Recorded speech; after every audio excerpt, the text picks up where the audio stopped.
Hi my swooners, I hope you're having a great month, week or day and that positivity is coming your way. For this week's video, I thought it would be really fun to do a January roundup of all the books I read in January, basically discussing the books, what I liked, what I disliked about them, the characters in them, the themes, the plots, the tropes, the genre of the book, and my rating out of 5 stars.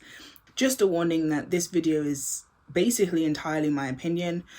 This isn't fact. Like, if I don't like a book, it doesn't mean that the book is awful. Just in my opinion, I didn't particularly like it. And if I think a book is fantastic, it doesn't mean that you may enjoy it either. Like, we all have different opinions, and one book that one person likes, another person might not like it. So I just thought I'd give a quick warning that these are all my opinions, and yeah, they're just my opinions, they're just my thoughts.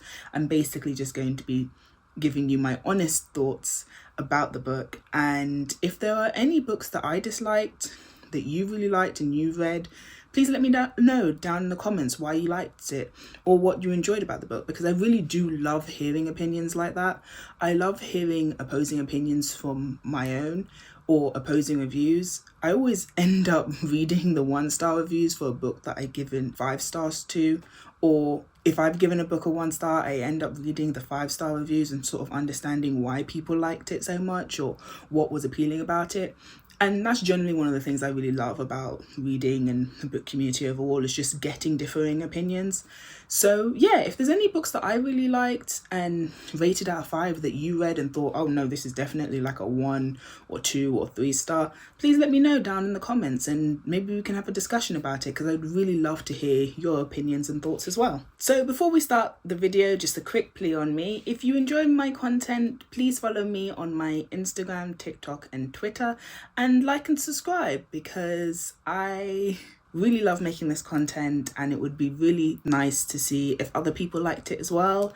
And please subscribe. So a really funny fact about me, or what I'm doing this year, is I buy a lot of books, like physical copies of books, but when reviewing all the books I read last year, I realized that I didn't actually read a lot of physical books despite buying them throughout the year.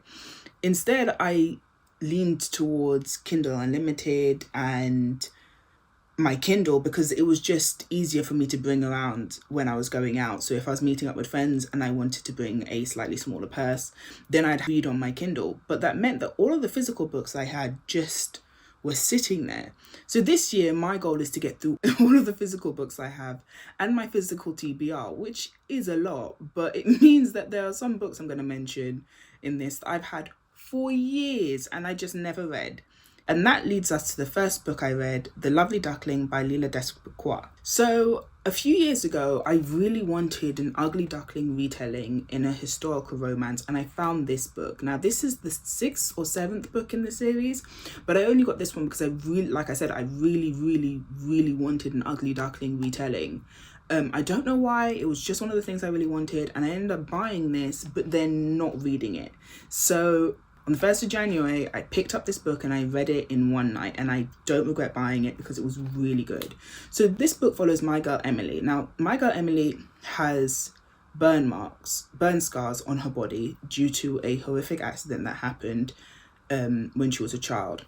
And before the book starts, we find out that Emily went to a dance a few years ago and she was basically humiliated there by the ton, and she's been in isolation ever since. So she's given up on love and marriage, and she decides that she wants to basically go with her carnal desires for a short period of time before she goes back into isolation. And her friend hosts these type of parties. Now, she confides in her plan to go to this party with her pen pal, who basically turns around and says, oh, you know, maybe you shouldn't do it, but she ends up going anyway, and she thinks she's finally going to meet her pen pal.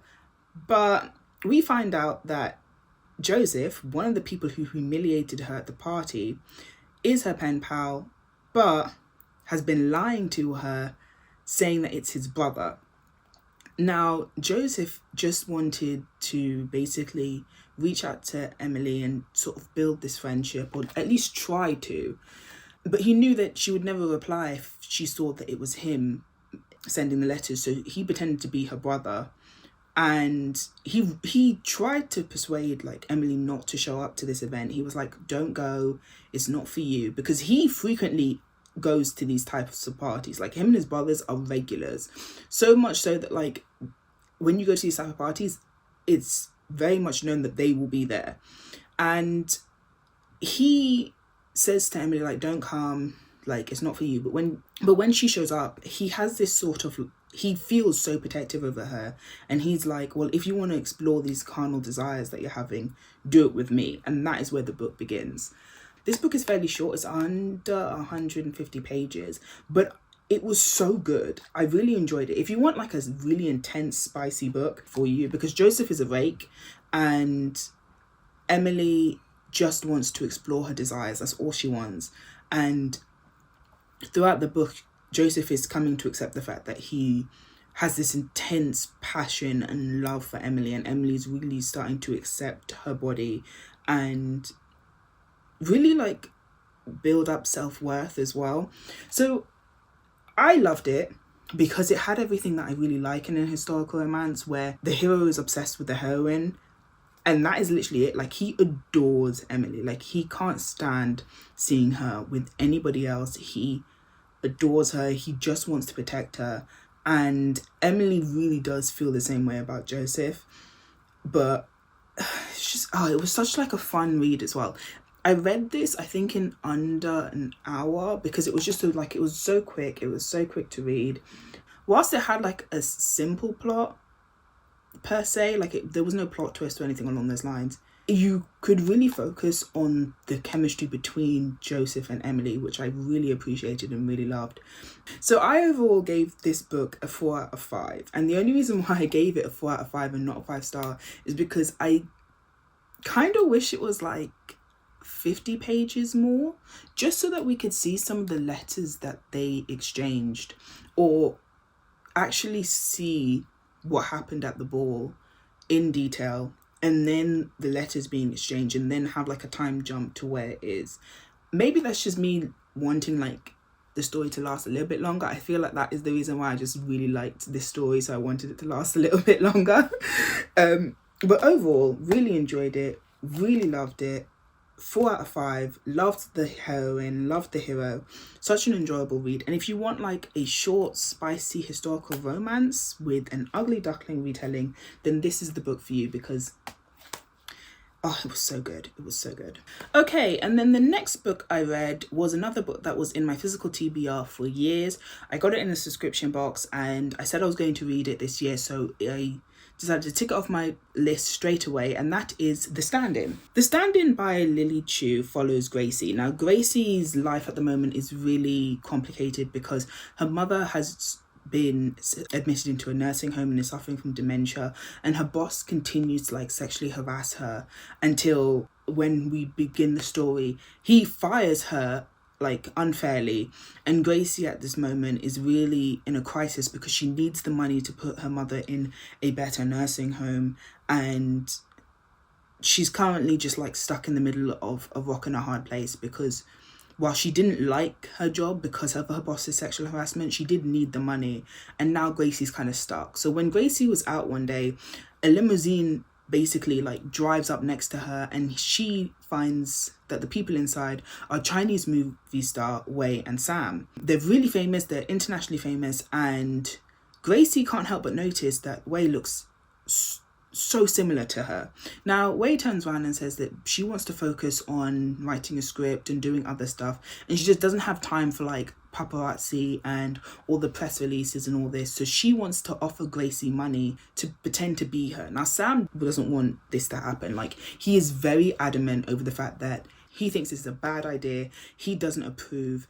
But Gracie is like, I need the money. My mum needs to go into a nursing home, and this would be really good to do whilst I'm in between jobs and just doing everything else. So she agrees. But Gracie doesn't realise, and I'm not going to lie, me and Gracie didn't realise how much work was going to have to go into pretending to be Wei, because she has to like learn all of her mannerisms, what she eats, how she does her makeup, how she walks, how she talks, everything. It's down to a T, where she spends a good better half of like a month learning how to be her, and then slowly coming out as her in public, and it's the whole book is basically Gracie pretending to be Way and trying to figure out what's really going on in Way's life, and also dealing with the fact that her mother's in this nursing home and her mother's is slowly deteriorating, and her budding feelings with Sam. So I'm not gonna lie, when I first read the synopsis of this book, the first thing I thought was, this sounds like a Disney movie plot. Like, there has been so many Disney movies that have the same plot, but I'm gonna have to hold my hands up here and say this book did it better. This book was so good. It was surprisingly good. I feel like if I were to make a list of books that I thought were going to be a 2 but ended up being like way better than I thought it was going to be, this would be it, because I generally saw reviews of this book and everyone gave it like a 3 or a 2, and I was like, oh, okay, so it's not it's all right, it's a good book. I read it, and by the end of the book I was like, I don't know what everyone's talking about. So I gave this book 4 stars, and I will explain why. So firstly, you have Gracie, and Gracie is a heroine you root for. Now that's a saying I'm going to say a lot, because that is something I personally look for in a book: a heroine you can root for, a main character you can root for, and that is Gracie. Gracie is really going through it. Like I said, like, she got fired, her mum's in hospital, and what I also really appreciated about what Lily Chu did was Gracie also was suffering from, or rather she discussed her own mental health issues and what she had to deal with in the past, and Gracie was just very honest. And every time Gracie made a decision, I agreed with her. Like, I completely understood why Gracie agreed to this role. I thought Gracie tried so hard. Like, she tried so hard to be Way and to really like dive headfirst into being Way, and basically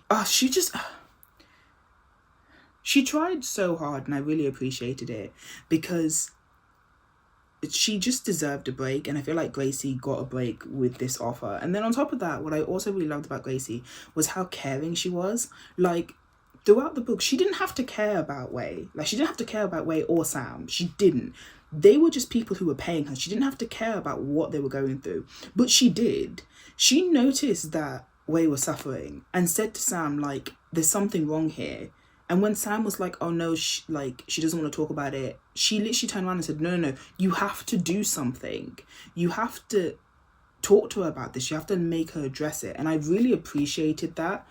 She really established a friendship with Way and really helped her throughout the book and helped her with her issues and what she was going through. And I loved that. Like, I just genuinely loved it. And then in terms of the romance in this book, Sam's such an interesting hero. And he's an interesting hero because of the fact that when I was first introduced to him, I did not like him. I felt like he was giving such attitude towards Gracie, and I was like, you offered her the position. Like, your friend was the one who came up to her. It wasn't like Gracie begged you lot to do this. It was the other way around. And yet he was so hostile towards her. And then as the book continued, I grew to like Sam more and more, because whilst Gracie thought that he was hot from the beginning because he's a movie star, she was like, he's just genuinely good looking. As a reader, I was like, okay, he's fit. What else? Because right now his personality is in the trash. Like, I don't understand. And then as the book continued and you learned more and more about Sam and everything that he was going through, I grew to really like Sam for Gracie as well. Like, I loved their dynamic because Gracie understood exactly how to deal with Sam and how to manage him and how to get him to open up. And once Sam opened up, it was like you were seeing a whole different person. When Sam opened up was when I started liking him. I was like, oh, okay, so you're really like this, and it's due to everything else around you and your family situation and everything else that you basically pretend, or rather you betray the guy that you were at the beginning of the book. So Sam is just one of those heroes where you have to warm up to him. And I feel like it makes a lot of sense because in this book, it definitely goes from like dislike, not enemies, dislike to friends to lovers. You know, like, it's not a enemies, we hate each other. It was definitely like a dislike, I don't know why you dislike me, but whatever sort of vibe, rather than a outright, I hate you, you're my enemy. Which it was just so good.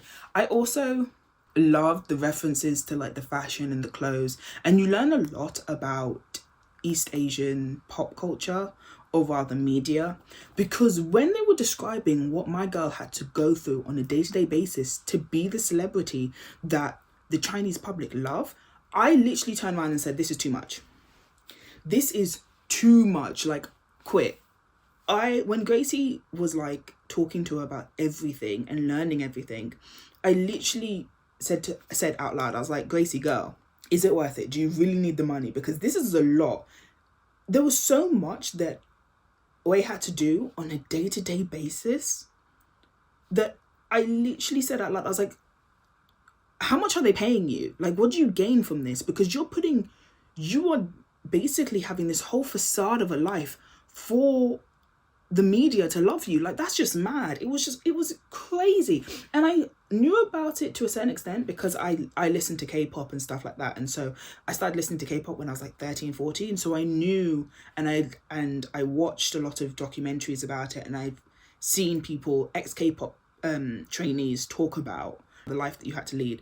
So I knew how intense it was, but reading it just reminded me of how intense it really is. And I just kept on thinking, wow, this is a lot. Like, this is too much. I think that's also the appeal of the book as well. What they had to deal with was so much. It was also really interesting because you got an insight on a different culture and what they have to really do to become a fan favorite or become basically like loved by the public.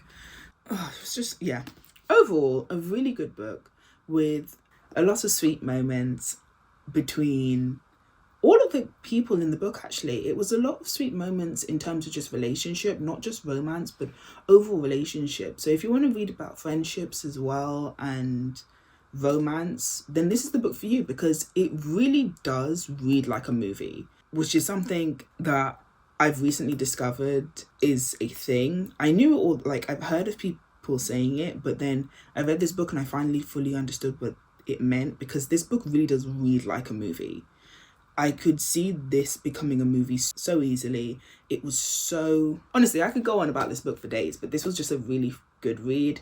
A solid 4 out of 5. And if you're looking for a clean romance about a movie star swap, sort of a Disney vibe, then yeah, this is the book for you, because it was really fun. It was a really fun read. And the next book was a book that I thought was going to be 5 stars, but... Okay. So before I start this review, I just want to say 2 things. 1, again, this is my opinion. It's not fact. I'm just basically saying how I felt about the book. And 2,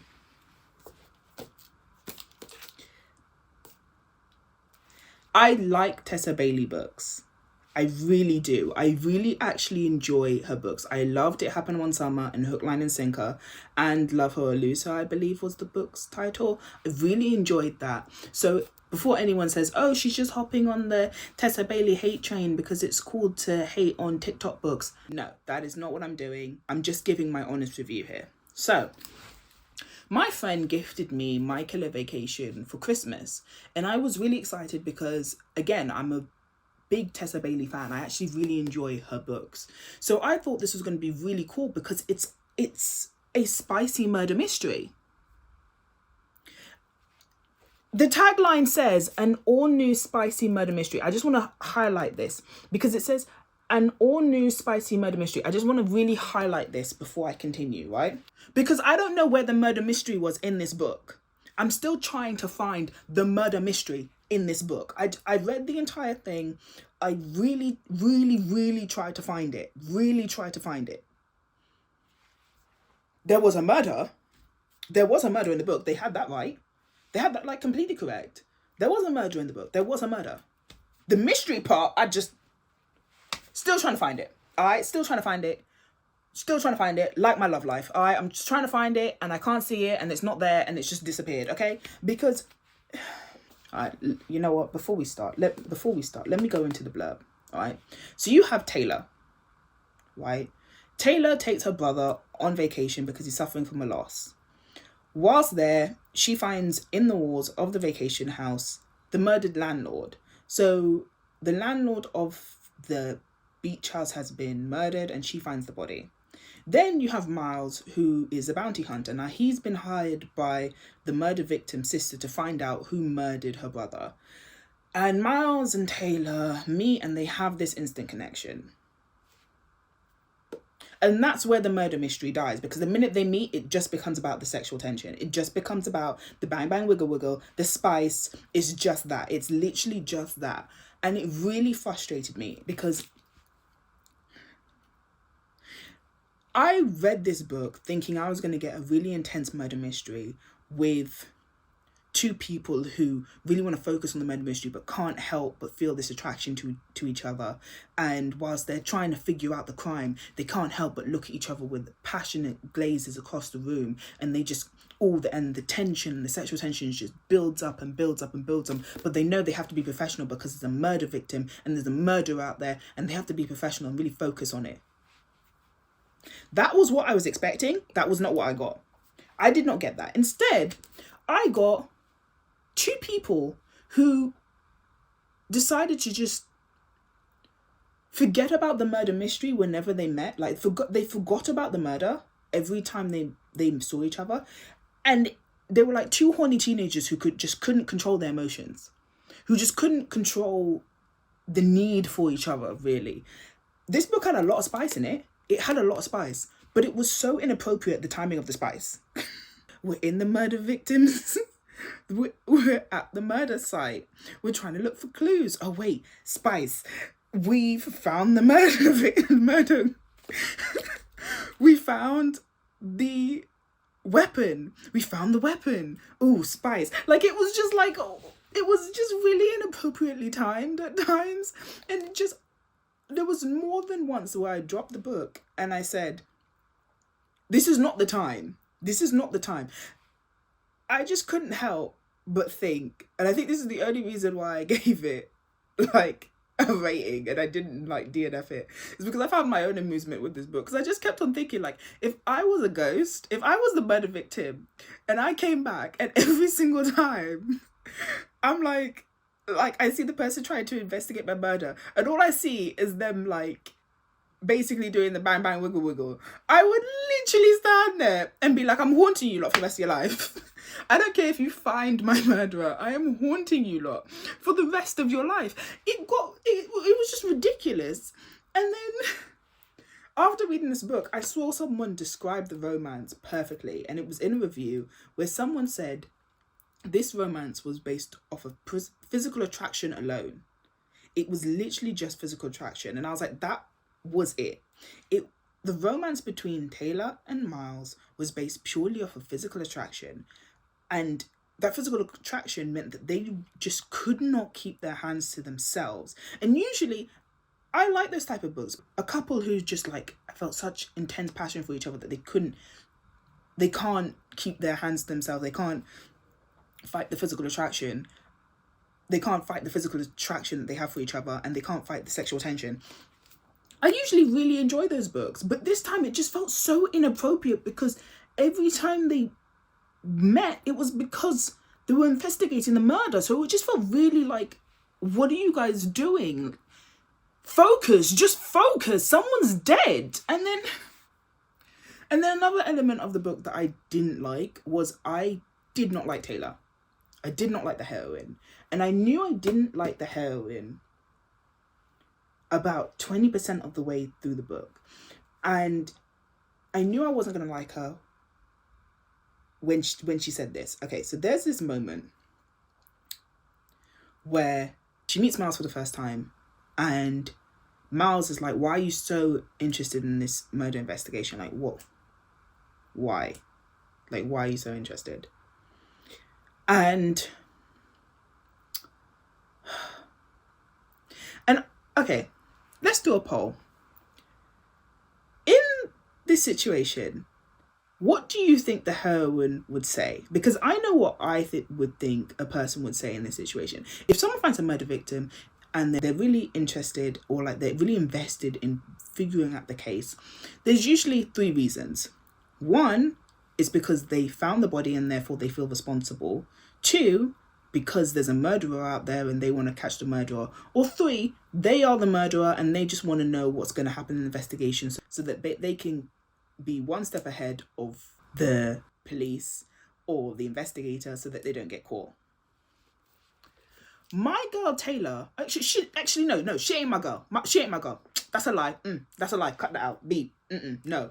Taylor decides that because she didn't run away when she saw the body, she wants to ride this high. She's like, well, I didn't run away when I saw the body. Let me. So she turns around and is like, I didn't run away when I found the body. I'm braver than I thought. And I just want to ride this high that I'm on. You what? You what? What? Okay, again, imagine you're the murder victim and you're a ghost and you're there like, ooh, and you hear this. If that was me, I'd be like, so you're using my murder as your eat, pray, love moment. You're using this as your big discovery on what you are. Haunted. The ghosts that live in like haunting of Hill House in the mansion is going to be like, wow, we don't even haunt people like that, because I will haunt you for the rest of your life. How dare you use my murder, like my death, as your eat, pray, love moment. And then worse, not only are you using this as your I'm strong, I am woman moment, you've decided that you are going to also then use it as a little rendezvous, as an aphrodisiac for you and the bounty hunter that was hired to find out who killed me. I'm dead. Someone. But yeah,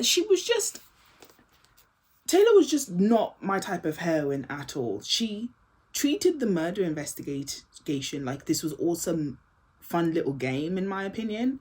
And I just thought that was just like, how old are you? How old are you? She really did treat the murder investigation, or like the murder, like it was all just some game or moment for her to have, because Miles kept on warning her several times, being like, this is dangerous, it's a dangerous situation, be careful, this could be dangerous, this is a dangerous situation. And she just kept on ignoring it. Every single time he was like, this could be dangerous, this is really dangerous, the murder is still out there. She just was like, blah, da, ba, ba, da, ba, ba. Like, her blase attitude just got on my nerves. It was just really annoying. It was like, girl, grow up. This is actually a situation where someone has died. The murder is still out there and you're just like, it doesn't matter, I'm okay. Blah, de, blah, da, blah, blah, blah. Let's make tacos. It was just, And then, let's just continue. Like, let's actually just continue. Because she then, again, there's a second moment when I realised that Taylor is not the heroine for me. So she's been doing this murder investigation now. I'm 80% of the way through the book. She's been part of this murder investigation, despite Miles telling her not to. She's like actively a part of it. She turns around and is like, I am a part of this murder investigation. This is me. I am woman. Blah, blah, blah, blah, blah, blah, blah, blah. And then Miles goes, let's go into town. And she's like, yeah, sure. She's then hesitant to get on a motorcycle. She's hesitant to get on a motorbike. Miles' motorbike. And when he's like, why? She goes, well, you know, motorbikes can be dangerous. Like, motorbikes are dangerous.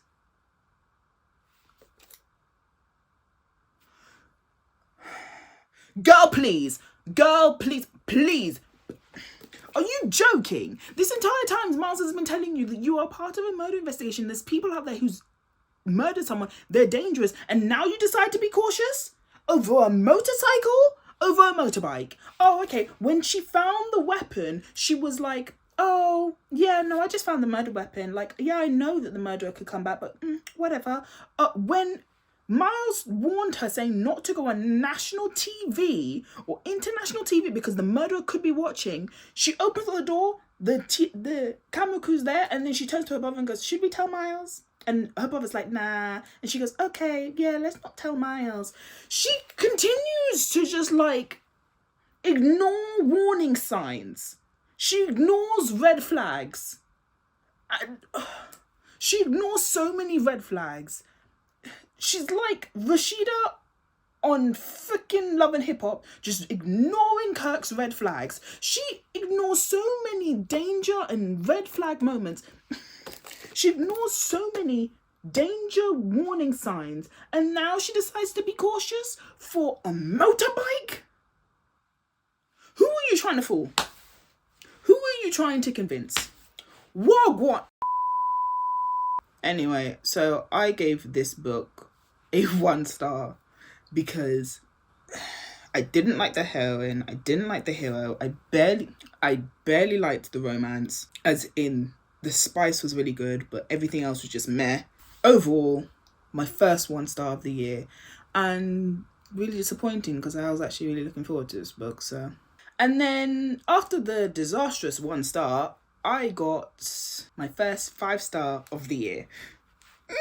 Okay, so I read Highly Suspicious and Unfairly Cute by Talia Hibbert, and this book was amazing. This is Talia Hibbert's first YA ever, and she knocked it out of the park. She killed it. It was so good. Oh, I loved it. Okay, so you have Bradley and Celine. Now, Bradley and Celine were childhood friends, and they basically grew up together. They were best friends until Bradley became really popular because he started playing football and he just got really in with the in crowd, and Celine didn't. Instead, Celine and Bradley ended up having this massive falling out, and whilst Bradley is now at the top of the food chain, if that's what you like to say, if that's what the young kids like to say, I don't know, I'm not young anymore, and Celine is popular on TikTok for her UFO videos and conspiracy theories, so they're just like completely on the opposite ends of the popularity spectrum. I don't know, they're just different, okay? And now they're academic rivals as well. So one day, after Bradley and Celine basically have to pair up with each other and they end up getting like semi-detention, Bradley accidentally breaks Celine's arm and has to take her to this important conference that Celine has to go to. Now, Celine wants to sign up for the opportunity to get a scholarship with this amazing lawyer that she's always admired, and part of the scholarship is that you have to go to this like survival retreat for a couple of days, and it's basically camping and survival and wilderness, and Celine really wants to do this because she really wants to be a lawyer to prove her dad wrong, because her dad walked out on their family like years ago. And Bradley goes to this and decides that he also wants to do this, much to the hatred and disdain of Celine. Celine's like, what the fuck are you doing? And Bradley's like, well, now I'm going. And Celine's like, no, you're not. And Bradley's like, yeah, I am. You can't stop me. And Celine is like, oh my God, you're so annoying. Yeah, so Celine's not happy. But throughout the survival camp, Bradley and Celine basically rekindle their friendship and a lot more. This book really exceeded my expectations, because when I read the blurb, I was like, okay, so we're going to get an enemies to lovers, whatever. Instead, we got something a lot more complicated, because it literally was like childhood best friends, academic rivals, to friend/confidants, to lovers. And the whole progression was really lovely to read. It was lovely to read because of the fact that the relationship between Bradley and Celine is goals, because they have such beautiful communication, and you can see in the book why they were so close and how they became so close when they were younger. And once they became friends again, they just fell back into it. And Bradley adores Celine. Like, he adores her. It's ridiculously cute how he values her opinions and really just values her. And for Celine, Bradley is her comfort person. Whenever Celine feels lost, out of control, and she needs someone to talk to, Bradley is that person. And before they even start their romance, when they're friends again, you really do see that. You really do see that Celine can talk honestly with Bradley, and that Bradley really appreciates Celine's input. And it was really lovely to read, because reading those moments really solidified the fact that you could see how they were best friends in the past and how easy it was for them to be best friends again. And what I also really liked was Talia Hibbert really did highlight how the fallout was both their faults, how it wasn't just one person's faults. Like, when you read tropes like this, you tend to, well, I don't know, but I tend to lean towards a person who basically like left the friendship to be popular. Like, I always tend to not like the person who left the friendship to be popular.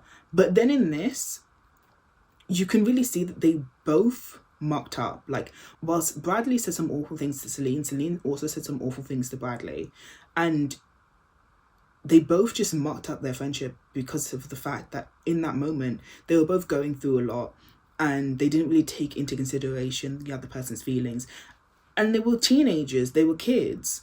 And what I enjoyed is the fact that you can see how they learned from that, because as their relationship progresses, they are very honest with each other. Like I said, the communication in this relationship is so beautiful. They are so honest and open, and they really do discuss all of their feelings with each other and what their thought process is. And what I also really liked is they also try and understand the thoughts of each other as well. So whilst there are some moments where Bradley doesn't understand what Celine's thinking or like vice versa, they really do try and understand, and they really do take the time to be like, okay, what has happened? Why is this happening? And I just loved reading that. I just loved reading it and really like getting invested in their relationship, because this is one of the couples where it's like, if I had to describe soulmates or comfort person, in particular, like being each other's comfort person or being each other's like comfort, this is the couple. Bradley and Celine is that couple. And then besides from the romance, what I thought was really intriguing about the book was Talia Hibbert really addresses some serious topics. So we have the topic of mental illness, because Bradley suffers from OCD, but we also have topics of abandonment issues, absentee fathers, how that can affect a person or a child, and what that could lead to, because Celine throughout the book really has to deal with her absentee father and what she's willing to do to prove him wrong. And then we also have like family issues on Bradley's side as well, because Bradley is on his way to be a lawyer, but he doesn't actually want to be a lawyer, because he's only being a lawyer because his dad is a lawyer, and so he feels as though he has to now be a lawyer. So we have to deal with that as well. So both of them have family issues, and both of them have to somehow like navigate the family issues that they have, and they both navigate it really beautifully as well. Like I said, they talk to each other about it, they talk to their family members about it. I loved Celine's relationship with her older sister, because it reminded me so much of me and my older sister, and just the honest conversations and the advice that like an older sister can provide for a younger sister. It just felt so real, because I was like, yeah, my sister would say that to me as well. Yeah, this is really realistic when it comes to the relationship between older and younger sister. So overall, this was my first 5-star of the year. I really loved it. I can imagine myself rereading it again. And if anyone wants a young adult black romance that discusses these topics such as mental health and absentee fathers, this is the book. This is a really good book to read, because I could go on for days about this book. And honestly, I wish I kind of did a reading vlog for this, because I reacted so much to reading some scenes. Like, there is a scene in this, I won't say much, but there's a scene in this that literally made me swoon. Like, I was on my bed and I was like, oh my god. Like, that was me. That was honestly me. I literally like fell back, book towards heart, hand on head, looking up at the sky like, when, God, when when because it was just so cute. It was so cute. Oh yeah. And then after reading Highly Suspicious and Unfairly Cute, I read another book that had been on my TBR for I think about 2-3 years now. Actually, I got this book during the pandemic from my Words and Kisses subscription, and it sounded really interesting, so I decided to read it this year. And this book is called Grey Hair Don't Care by Karen Booth. Now, this book follows my girl, Lila. Lila is 47 and newly divorced when she bumps into her best friend from university, Donovan. They spend the day together and end up having a one night stand. And in a post-heavenly stupor, Layla reveals that she was in love with Donovan when they were at university. Donovan freaks out and basically bounces. He's like, okay, deuces, bye. I was like, Donovan, what are you? You're what are you, 20? Like, what is this? But when Layla wakes up the next day and realizes that Donovan's just bounced, she basically is like, okay, that's it, I'm done. I'm now going to focus on me. Layla is a makeup artist, and on that day, she decides she's going to make her own makeup brand, and she's going to branch out there, make her own brand, and she's also going to accept the fact that she's aging. So she dyes her hair a silvery grey, and she's just like, I'm going to accept the fact that I'm aging. I'm 47. I'm going to do what I want to do. End of discussion. Sometime later, a big company basically reaches out to Layla and says, we want to work with you. Layla goes to meet them only to find out that it's Donovan's daughter, who's basically like, we want to help you with your brand and we want to really like promote your brand as well. Layla's like, yeah, okay, defo, I'm going to do that. And Donovan's like, do I really want to be like in business with the person who I ran out on after a one night stand? And Layla's like, boy, please, I don't have time for you. I am now focusing on me. Go off, Layla. Go off. And then Donovan's daughter's like, we want Layla to be like the face, and we want her to dress up in this gorgeous pink dress that they have on the cover. Layla's like, yeah, sure. Donovan's like, do we really want to see an old lady do this? And Layla's like, wow, you really are more of a jerk than I remember. And that's where the book really truly begins. My girl Layla is facing ageism, and while she's accepting growing older and also being a divorcee, she's basically discovering her own self-worth. And then you have Donovan, who really needs to grow up. Like, whilst reading this book, I kept on thinking, Layla is like a 4 out of 5 stars for me when it comes to her. She is so cool. She's accepting her age. She's really learning her self-worth. She's really empowering to read about. Every time someone tries to like throw it in her face, she's getting old, she's like, yeah, and she doesn't like let anyone dim her shine. And then you have Donovan, who I felt like really needed to grow up. He really needed to grow up. He felt very immature, which I thought was really weird because they're literally the same age, but Donovan felt like he was 20 years younger. Like, he felt like he was 27, 28 rather than 47, 48. It just really frustrated me because all I kept on thinking is, my girl Lila needs someone who's going to be mature like her and really like empower her. And sometimes Donovan said some stuff and I was like, Donovan, you're so you really are getting on my nerves with your childish behavior. Like, you need to grow up. Like, it's not cute. You need to grow up. I will give Donovan one thing, is that he adores Layla. Like, this book literally has the trope, she fell first but he fell harder, because he falls for Layla. Like, he's amored with Layla.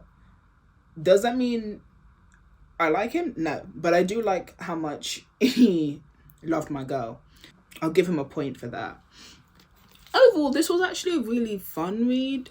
It was interesting. I found myself really enjoying the topics more of ageism and accepting growing older rather than the romance. This was a good book. Was it a 4-star? No.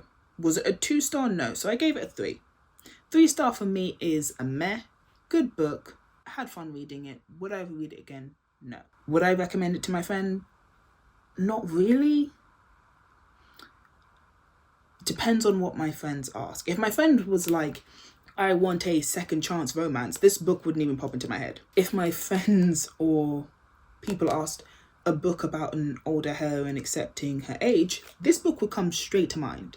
Like, I would literally just be like, this is the book to read about accepting getting older and facing ageism head on.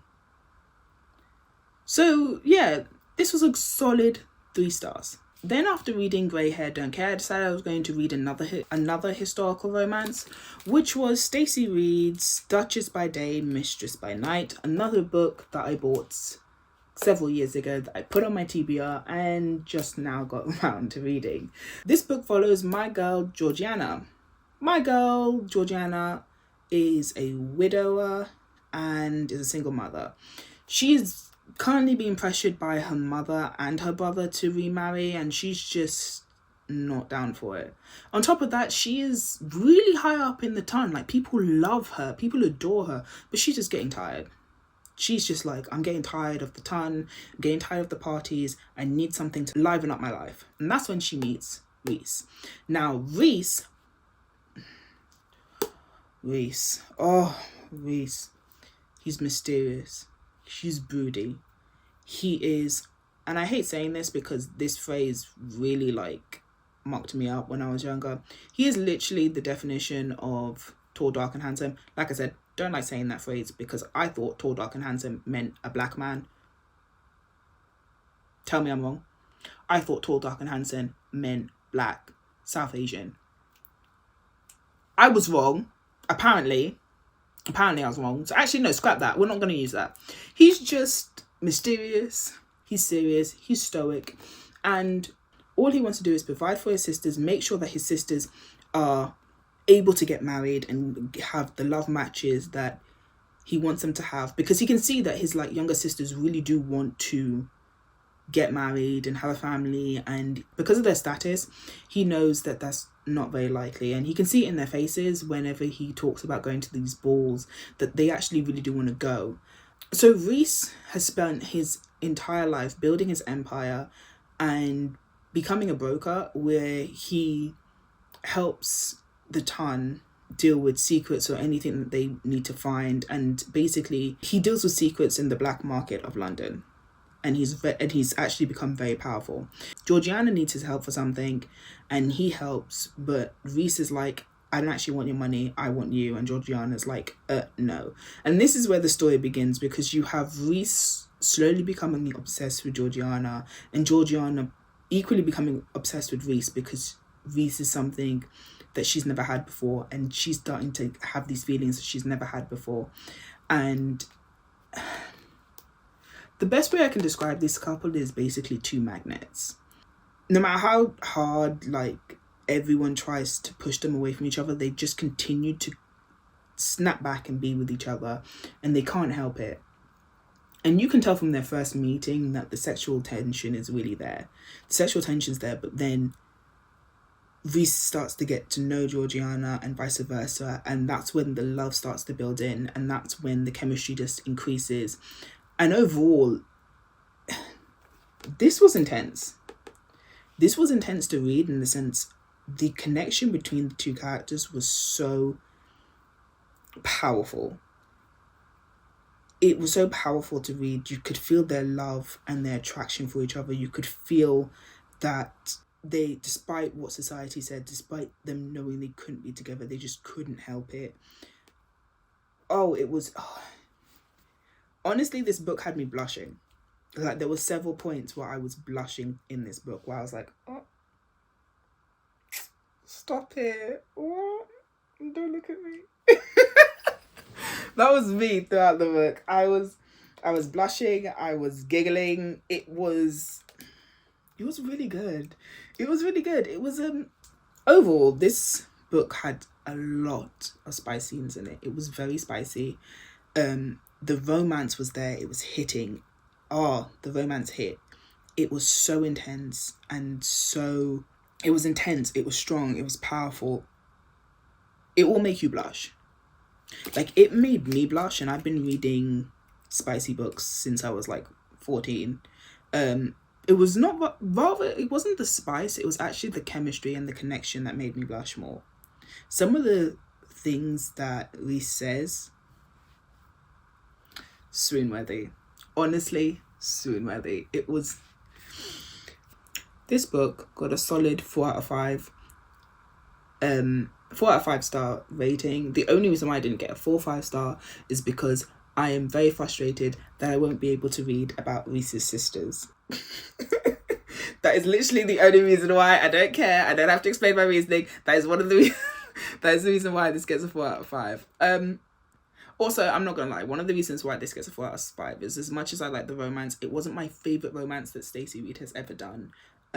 One day I will definitely do a video listing all of Stacy Reid's books, the ones that I've read, and tell you which books that I've given a 5 star and which romances I really enjoyed. This romance was good. but it wasn't what this romance was amazing. I really enjoyed it, but it wasn't my favorite Stacey Reid's romance, so therefore it got 4 out of 5. I decided to read The Love Con. Where do I begin with The Love Con? Okay, so you have my girl Kenya. Now, my girl Kenya is on a cosplay competition show, and she's killing it. Like, she's literally in the finale. She's been dealing with prejudices and discrimination on the show, but she's been keeping it 100. She has a strong face on, and she's determined to win this, because if she doesn't win this, then she has to basically give up cosplaying and finally use her degree because her parents want her to. So she's like, I have to win this, or I'm going to have to give up my dream. She's in the semi-finale, she gets through to the finale, and that's when the judges announced that for the finale you have to have a partner. So you have to have a partner, and you have to do partner cosplays. Now Kenya at this point is panicking because she's like, who am I going to get to be a partner? Her competitor is like, I'm just going to use my husband. Like, he literally just goes, my husband likes to cosplay as well, I'm just going to do that. And at this point Kenya's now freaking out because she's like, who am I going to pick? One of the judges make a snarky remark being like, well, Kenya, we all know you're not with anyone. And Kenya's like, actually, lie, I've got my boy Cameron. Now, Cameron's at home eating his gummy worms being like, her what? Because Cameron is her childhood best friend. They're not actually dating. But he's been a massive supporter of Kenya's dreams. He wants Kenya to achieve her goals. He actually was the one who convinced Kenya to apply for the show to begin with. So when he sees this, he's like, okay, I know what I have to do. I now have to be her fake boyfriend. Done deal. Kenya comes back home, and Cameron and Kenya now have to fake being in a relationship in front of the camera crew while also dealing with the fact that they actually have feelings for each other. And that's when the mutual pining begins. So this book... Okay. I know that in past videos I said enemies to lovers is one of my favourite tropes. I say one of because my favourite trope is friends to lovers. I know a lot of people are like, oh my god, friends to lovers is so boring, nothing happens. I don't care, okay? I don't care. Friends to lovers. Oh, childhood friends to lovers? Oh, childhood friends to lovers where they've been secretly crushing on each other for like years now? Stop it. Cut the cameras. What? That's too much. This book has that. Cameron has known for a while that he has feelings for Kenya. He feels like he's not really indebted into Kenya. I don't want to say that, but he admires Kenya. Like, he adores her, because when Cameron was a child, Cameron had like a rough upbringing and Kenya basically saved him. Like, that's his words. He literally says, like, Kenya saved me. Kenya took him in, introduced him to her family, and is his comfort person, like best friend. And Kenya loves Cameron because Cameron has been her ride or die. Like, he supports her no matter what. He is there for her no matter what. He will do anything for her, including pretend to be her boyfriend. And so what I really enjoyed about this book is you get the friendship element of it. You understand how they became friends. You understand like how they became friends, but you can also see that like when they're talking and interacting, you see the baseline of best friendship being right there. Like, you can tell that they are best friends.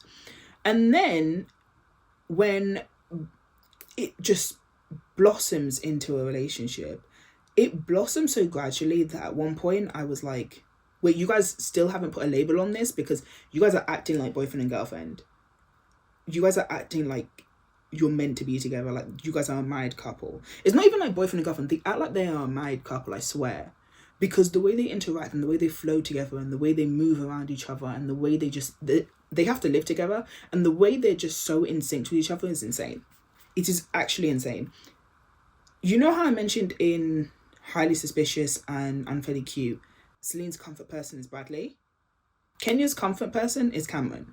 When Kenya is panicking about trying to complete this cosplay and trying to win the competition, Cameron is there to be like, Wusa, we can do this, you can do this, you're amazing. And she just like instantly calms down. Like, she actually listens to Cameron so much. She values Cameron's opinions of her so much, but not only values it, she wants Cameron to have the best and vice versa. Like, they want each other to have the best in life, and that's really just beautiful to witness. Also, one of the reasons why I love this book is the amount of fandom references in this book is insane. There are a lot of fandom references in this to anime, to Marvel, to Game of Thrones, and a lot of cosplaying references as well. So like a lot of the stuff that they were talking about, because I used to cosplay way back in the day, um when they were talking about how like to create the cosplay and everything else, it brought back like flashbacks of me trying to create my own cosplay. And I realized how amazing Kenya is, because she was making this cosplay with so much detail that I was like, in such short amount of time, it was crazy. Also, this book really touches on discrimination and racism as well, because Kenya is constantly faced with the fact that they're trying to portray her as like an angry black woman on the TV show. Like they actually go out their way to put her in situations where they want to see her like pop off and be angry and be all like, and basically be the angry black woman stereotype. And it was really frustrating to read, and I felt so sad for her, because I was like, I've had that label put on me, and I can understand how like soul crushing it is to just be reduced to a label. And Kenya had been dealing with that for weeks. There were so many people in Kenya's life who tried to bring her down, even her own parents. There was one moment in this book where I was like, you know, going no contact with your parents is completely allowed. Like, you're allowed to just be like, you know what, I don't want anything to do with you anymore. Because they said some out-of-pocket stuff to her. Like, they said some stuff that was just like, wow, is she your daughter? Like, how can you say that to her? And then she like, they just tried to crush Ken. There were so many people in Kenya's life that just tried to crush her self-esteem. And Cameron was there to just continue to like bring her up and remind her how much he loved her and how much he adored her and how amazing she was in his eyes. And their goals, they are couple goals. They have couple goals. This book had everything. We have the fandom, we have the plus size representation, the black heroine representation, interracial romance, friends to lovers, the competition as well. Whilst I was reading it, I got so competitive. I was like, my girl has to win. My girl has to win. I was so into it. I actually was like, I wish this was a real competition and I could actually support Kenya, because I'd be on Twitter being like, go for Kenya. Yeah, this book was amazing. This book was amazing. I thoroughly enjoyed it. Loved the plot. Loved the topics discussed. And it had one of my favourite tropes. So this book got a 4 out of 5 stars. One of the final books I read this January was a book I got in my Fairy Loot Crate box called Belladonna. Now, you probably have seen this book around because it was nominated for the 2022 Goodreads. It sadly didn't win. And I say sadly because after reading this book, I don't know how it didn't win, but okay. This book focuses on my girl Signa. Now, my girl Signa has been through it. She was orphaned at a very young age, and ever since then she's been passed around from guardian to guardian to guardian to guardian to family member to family member to family member. And each family member just gets progressively worse. Like, she just has no luck when it comes to the family members that she has been passed down to, and it really sucks. And then on top of that, each of her guardians die. Like, after only being with them for a while, they die. The longest she was with her grandmother, I believe, and then after that it was just like, okay, new guardian, couple of months later, death, new guardian, couple of months later, death. And Signa is sick of it. Heck, I'm sick of it. Like, I went at the beginning of the book, I was like, my girl, what on? And Signa's like, I'm done, I'm sick of it, I need to talk to Death, because she can actually see Death. She sees Death as well, and she's just like, that's it, I need to speak to him. So I won't give too much away because there's so many plot twists and details in this that I won't give too much away. But Signa's like, I need to see him, and then something else happens, and she ends up getting rushed off to another relative's house. But this time when she shows up at the relative's house, there's something off, because the father of the house is partying all the time, the son is angry, and the daughter is on her deathbed. Yeah, and the mother died a couple of weeks ago. So Signa's in this new house with Death plaguing it again, and she's like, enough's enough. My cousin is not going to die. Like, that's it, done. So Cigna's like, I'm going to find out who's poisoning her and why is she dying, who poisoned her mother, and what's happening. So Cigna has a mission in plan. She wants to find out what's happening in this house. She wants to stop the murders and the death. And then on top of that, she's also being introduced into society, which is what Cigna's always wanted. One of the reasons why I really like this heroine was because all she really wanted was to have a family. Cigna was such like a lovable heroine, in my opinion. She just wanted a family, and she thought, okay, once I get my inheritance, I can get myself a house, introduce myself to the town, get married, and just live this peaceful life and be happy. And when she goes to the house and she finds that like murders are happening, she decides yet again, like, I'm not going to let my family die. Like, I'm done. I'm sick of this. She's so determined and so resilient, because I don't know how she continues to have her spirit after being surrounded by death for so long. She's been surrounded by death and misery for so long, and like the last house she was in beforehand, the guardian was really abusive towards her, and yet she still like continues to strive. She's so strong. Like, she's honestly so strong. The amount of times throughout the book where I was like, I would have honestly just given up. I would have either given up or cried, or given up and cried. She literally just said, no, I'm going to get a family. I'm going to get the life that I want. I also loved how like semi-reckless she was at times. Like, she really was just so determined to find out what was happening that there were times where I was like, girl, this is super dangerous. And she was just like, I'm just gonna go do it. I'm doing it. Doesn't matter. I need to find out the clues. To which I was like, you're really brave. You're really, really brave. I think what really sold this book for me was the amount of plot twists and revelations that came out through this book. You have the family history, you have the drama. There's also the fantasy element of it, because you have her being able to not only see death, but ghosts as well. So you have her being able to like see the dead, and her trying to figure out why she's able to do this and what other powers she can do, and sort of managing that. So there was a beautiful mixture of everything. You had the element of a romance, you had the plot twist, the family revelations, you had the murder mystery, and then you had this fanciful side of it of, oh, there's ghosts and death and magical power, like, and these powers that she just doesn't know how to use. And in terms of the romance, this is a book that continued to just break my expectations, because it's a gothic romance. I did not expect a love triangle. And a little bit tidbit about me, I hate love triangles. I think they're stupid. Whenever I've read a love triangle, I always think the same thing. Oh, I can tell who you're going to end up with. Okay, the book is pointless. Let me move on to another book. About 20% of the way through a book, I can always tell who they're going to end up with. This book is an exception. The love triangle in this, I actually got invested in. I was invested in this love triangle. I wanted to know who she was going to end up with and why.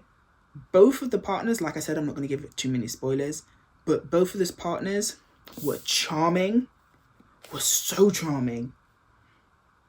I could understand why she was struggling, I'm not going to lie, because I was struggling. Oh, halfway through the book, I was like, end up with either of them and I'll be happy. And that was the first time that has ever happened. I loved the love triangle in this. I loved the murder mystery. This was a murder mystery. No shade, but I'm just saying, this was a murder mystery. I literally did not have any clue on who the murderer was and what was happening. It was, I couldn't guess. Maybe it's because I'm stupid, but I couldn't guess. I actually couldn't guess with this book. I thought at one point it was one person, and then I was like, oh, it's this person. And at one point I was like, it's no one. Another point I was like, oh my god, it's a ghost. And then another point I was like, okay, it's not the ghost. Like, it's not a ghost. Not even the ghost, a ghost. Because I was just like, a random ghost is going to appear and it's going to be them the entire time. I was just, I could not guess the plot line to save my life. And I love books like that, especially in the murder mystery. If I cannot guess who the murderer is in the end, top tier murder mystery. So this book got a 5-star. And then the last fictional book that I read in January was Tempting Taste.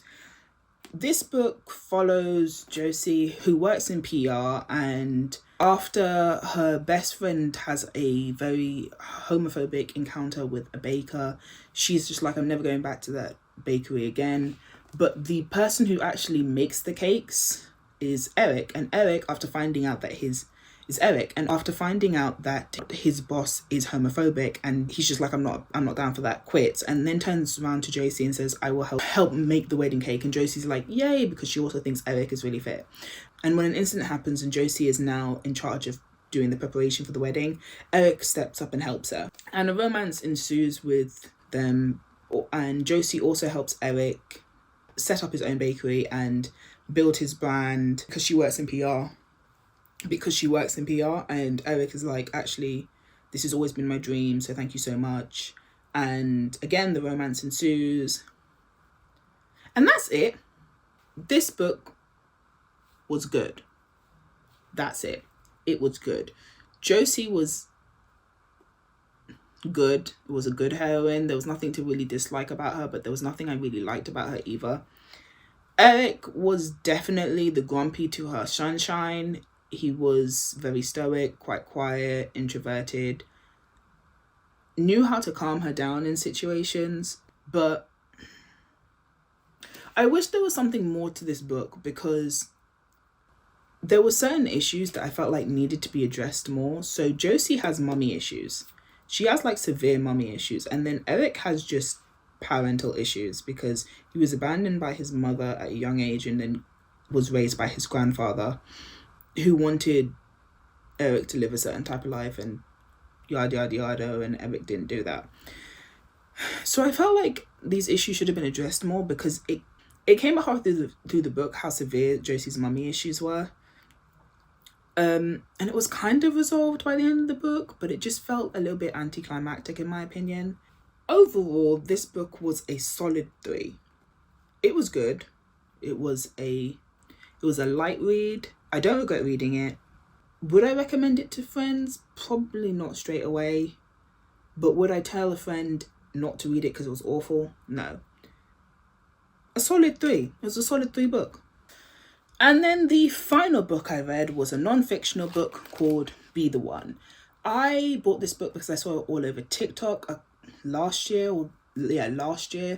And someone said this book really is about validating your feelings and feeling heard. And this book will make you feel seen. For me, I loved it. It really did make me feel seen. There were so many points in this book where I felt like I was reading my own journal, where I sat there and thought, this is something that I have thought about myself or about my mental illness, and someone has written it down. My favourite part of this book was the discussion on overthinking and how it's okay to overthink, and also clinginess and the discussion of it's okay to be clingy. I just really loved that because I felt so validated and seen. And then there was also a line where they said, my anxiety is trying to protect me. And that really just hit home to me, because that's something that I've had to come to terms with my own anxiety, that it can be seen as anxiety is just trying to protect me rather than hurt me. And rather than be debilitating, you can see it as sort of a knight to your castle. It's just trying to protect anything that could hurt you. This book does make you feel validated and heard. And if you're looking for a book that will help you understand your feelings more, or make you feel less alone when you're having negative feelings, or trying to understand your feelings towards your own mental health and self, then this is the book for you, because it was such a short read and it was so powerful as well. I loved it. So this is a 5-star non-fictional book for me. If you have an hour to spare, this is the book for you. Okay, so that is it. I hope you enjoyed my January roundup, and I hope you found some books that you want to add to your TBR. If there are any books, like I said, that you liked and I disliked, please comment down below and let me know why you liked it. And if there's any books that you want me to clarify more about why I gave it the certain rating or why I didn't like it, let me know, because I love having these types of conversations. I love talking about books. And I hope you enjoyed the video, and I'll see you next week. Bye!